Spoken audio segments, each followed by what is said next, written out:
Hi there. Today we are making gazpacho, which is a Spanish cold soup. And 2020 was COVID, lockdown, all sorts of things. 2021, the summer anyway, is turning into crazy hot summer that we've never had before. So we're playing around with foods like the poke that we made the other day, foods that you don't eat hot, that don't require cooking. Snow cones. No, not for dinner, thanks. Actually, I'm not a huge snow cone. Anyway, that's a separate Shave ice. Shave ice. I know, that's a separate issue. So as we go to hell in a very hot handbasket, we thought we'd make gazpacho, which is really refreshing if you're going into hell. It makes the ride nicer. It does. So it's a cold soup filled with vegetables and enriched with olive oil and a little bit of white bread, and all of that gives it some substance. Hey, that sounds too healthy. And no, it really isn't. I mean, it is healthy, but it doesn't have to be. It depends how much olive oil and bread you put in there. Yeah. So some people add cumin. We tried that. We didn't love it, so we took it out. We happen to have a lot of cucumbers right now in the garden. And so some of these things are from the garden. Our tomatoes aren't ripe yet, so we're not doing our tomatoes, but these are easy things to get this time of year relatively cheaply. So let's just get in there. All right. So we've got a couple of pounds of Roma tomatoes here. You could use another tomato, but Romas are particularly good for this. They have the right sort of flesh to seed ratio. Some recipes call to seed them. We don't do that. Well, we did do that once, but it made it a little too thick for my taste. But so, there we go. It's all about me. Then we have cucumber here. Excuse me, I need to cough. Hi. So that was like half of a regular size, like English cucumber. If you have a cucumber, a garden cucumber, you need to peel it. Yeah. But this is like an English cucumber, and it's got the edible peel. We also did not seed this. Some recipes call for that. Again, didn't love the texture. Then we have one medium-sized green pepper. You can add jalapeno to this and/or. We really like the fresh greenness of having a green bell pepper in there. Jalapeno, a little bit of spice is nice sometimes, although this particular version we're not doing any spice at all. I personally don't think they're the same thing, so I wouldn't sub one for the other, but some people do. The first time we did a recipe, we thought it had way too much onion in it.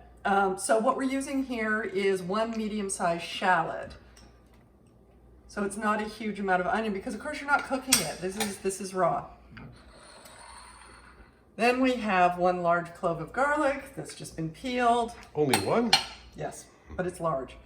3 tablespoons of the best olive oil that you have because you're not heating this up, so this is where you use your good stuff. 2 tablespoons of sherry vinegar. And, could you use another vinegar? Okay, I'm gonna say it's not gonna taste like authentic gazpacho if you use a different vinegar. That being said, going out and buying what can be an expensive vinegar just for this recipe also doesn't strike me as smart. So if I didn't have sherry vinegar, I'd either use red wine vinegar or possibly even apple cider vinegar. Red wine's probably It's the acid that really makes it fly, right? But you also don't want lemon juice, so it's not just any acid. Anyway, that's the sherry vinegar in there. Then we have some salt and pepper. This is finely ground salt, which I just take our coarse kosher salt and blitz it in the spice grinder. And then what we have here is the one weird ingredient. So this is a piece of baguette that I cut I was gonna say peel, that's not the right word, cut the crust off of, and then soaked it in some water. And I'm just gonna squeeze out so it's not too much extra water in there. And actually it seems like I kind of nailed the right amount. This gives, some recipes don't have the bread, and it doesn't have to be baguette, but it is usually white bread with the crust cut off. And it gives it body. That's really what it comes down to. Okay, so all of that is now in there, and now my hands are sticky from the bread. Maybe I should have done that earlier. But now people know how you do that. This is how you squeeze bread. So we're just gonna put this on. If you don't have a food processor, you can do this in the blender. Be careful if you want it chunky to not over blend or over process. You can, however, make this soup smooth, you can, well, I'll show you where we go with it, and then I'll talk about other ways. So it's going to be loud. Okay, Disney. I'm just going to make sure that everything up at the top here gets pushed down and it gets chopped up as well. Things that slid up to the top. You can make these things, gazpacho, with fruit too. I've seen that. I've never actually made one. I don't know that that's gazpacho. They call it a you can fruit make gazpacho. You can make, my mother, okay, in the 70s, my mother used to occasionally make cold fruit soups. And I gotta tell you, her guests never knew what to make of that. She'd serve like a cold plum soup and they're like... Followed by shark entree. Or... Oh, that was...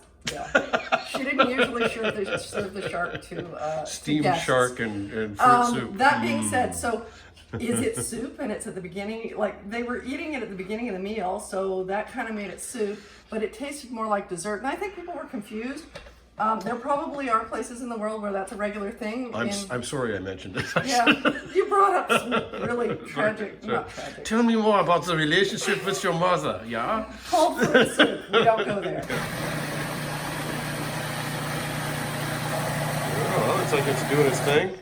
All right, so you can stop at this point. What you have here is, there you are. you know, is a soup that's kind of, it's not chunky. If we wanted a chunky version, we would have just pulsed this instead of blending it.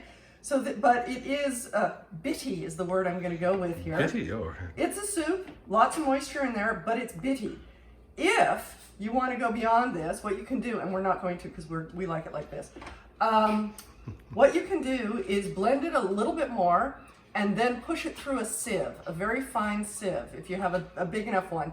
And then what you're going to end up with is a purely liquid soup instead of one with chunks of any sort. Got a problem there, buddy? Romeo's doing some sneezy coffee thing, as he does sometimes. You're just trying to get attention, right? It's all about him. It's all about him.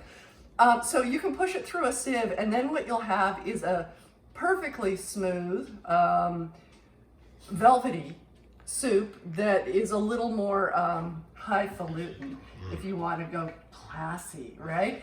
We actually like the chunks in there, and there's lots of nutrition in those chunks, so I'm not I think chucking it's that much out. more authentic this way. I think it is too. Some people serve it in a glass. Some people serve it in a bowl with a spoon, totally up to you, or a mug.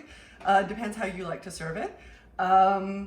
You can top it. There are lots of ways to finish it. Traditionally, a little drizzle of your best olive oil is a good way to go. Croutons are often an option, and I will link to our crouton video down below so that you could do those if you want to.